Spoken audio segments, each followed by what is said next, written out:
첫 번째는 올해 9월 수출이 지난해와 비교해 1.8% 감소한 456억 6천만 달러를 기록했다는 소식입니다. 다음은 건설업 체감 경기가 여름 비수기를 지나 소폭 개선되면서 올 들어 최고치를 기록했다는 소식입니다. 다음은 올해 공공기관 중 가장 많은 연봉을 받는 곳은 한국거래소로 나타났다는 소식입니다. 다음은 포스코가 호주 철강업체이자 자원업체인 아리움사를 인수에 나섰다는 소식입니다. 다음은 웅진코이 매각 발표 후 지난 8개월간 웅진그룹의 주요 계열사 시가총액 1조 6천억 원가량이 증발한 것으로 나타났다는 소식입니다. 마지막은 면세업계가 추석 연휴도 반납하고 중국인 큰손 고객 잡기에 나섰다는 소식입니다.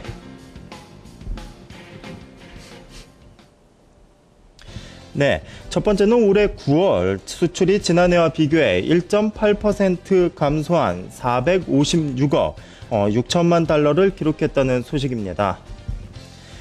수입은 6.1% 줄어든 425억 1천만 달러를 기록했습니다.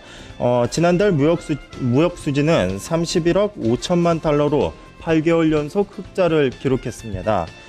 올해 1월부터 9월까지 수출은 484억 3천만 달러로 지난해 대비 1.5% 감소했고 수입은 3,896억 6천만 달러로 0.9% 줄었습니다. 지식경제부는 올해 7월과 8월 계절적인 이유 등으로 수출이 부진했지만 지난달에는 석유제품과 통신기기 등 일부 품목의 수출이 활기를 되찾은 것으로 분석했습니다.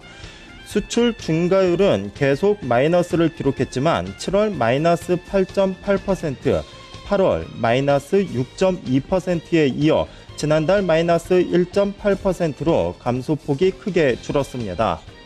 지난달 석유제품과 통신기기 등 일부 품목의 수출이 늘었고 선박과 철강, 자동차 등은 부진했습니다. 다음은 건설업 체감 경기가 여름 비수기를 지나 소폭 개선되면서 올 들어 최고치를 기록했다는 소식입니다.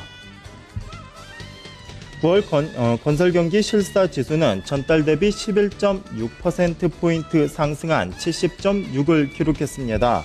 9월 건설경기 실사지수는 올 들어 최고치입니다. 건설기업들의 체감하는 건설경기 체감 수준이 개선됐다는 것을 의미하는데요. 하지만 건설경기 실사지수 기준선인 100에는 훨씬 못 미쳐 건설경기가 여전히 어렵다는 것을 의미합니다. 업체별로 살펴보면 대형업체의 지수는 전달 대비 11.7%포인트 상승한 91.7을 기록해 90선을 회복했습니다.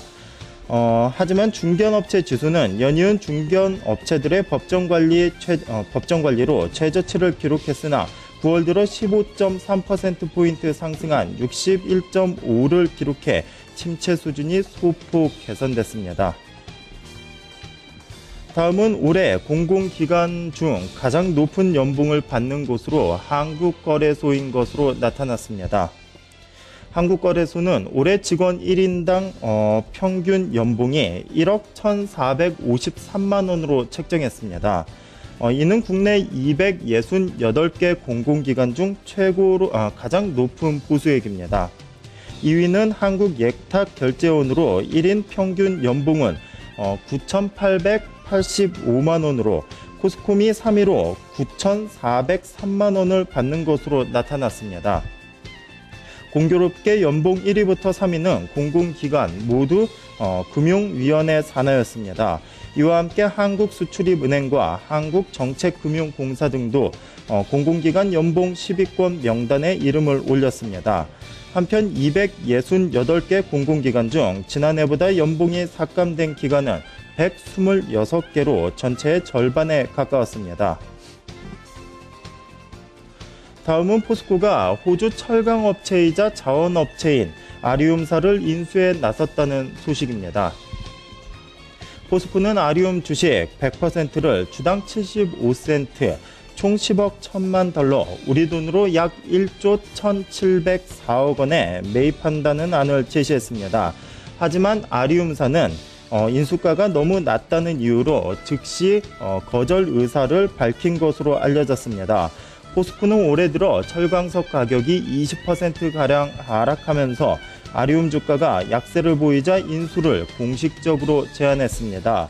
포스코는 최종 인수를 위해서는 최초 제시가보다 더 높은 금액을 제시할 계획을 갖고 있는 것으로 알려졌습니다. 아리움은 현재 21억 4천만 달러의 부채를 지고 있어 실제로는 약 3조 6,600억 원 이상이 소요될 전망입니다. 아리움은 호주 남해의 주요 생산 기지를 보유한 호주의 자원 개발 및 철강 생산 기업입니다. 철광석 광산을 다수 보유하고 있으며 호주와 뉴질랜드의 가장 큰 철강 유통망을 보유하고 있습니다. 다음은 웅진코웨이 매각 발표 후 지난 8개월간 웅진그룹 주요 계열사의 시가총액이 1조 6천억 원가량이 증발한 것으로 나타났다는 소식입니다. 웅진홀딩스 주가는 지난 2월 6일 웅진코웨이 매각 발표 후 지난달 28일 종가 기준 42.95%가 빠졌습니다. 매각 대상인 웅진코웨이는 같은 기간 22.93%가 빠졌습니다. 다른 계열사인 웅진케미칼과 웅진싱크빅, 웅진에너지 등도 하락폭이 50% 가깝게 나타났습니다.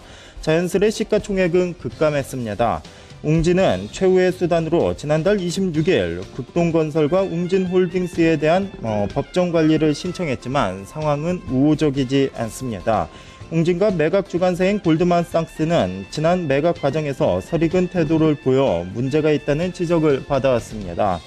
중국 홍가그룹 등과의 소문이 난무하지만 웅진과 골드만삭스는 입을 굳게 닫은 채 막판 주판을 튕기기에 분주한 모습을 보였습니다. 마지막은 면세업계가 추석 연휴도 반납한 채 중국인 큰손 고객을 잡기 위해 나섰다는 소식입니다.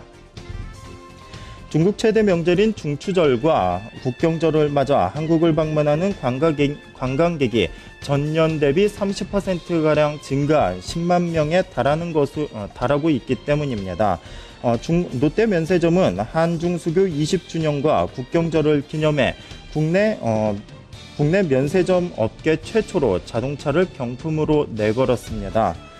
다음 달 말까지 응모한 중국 고객 가운데 1등 1명을 뽑아 현대자동차 소나타를 제공한다는 계획입니다.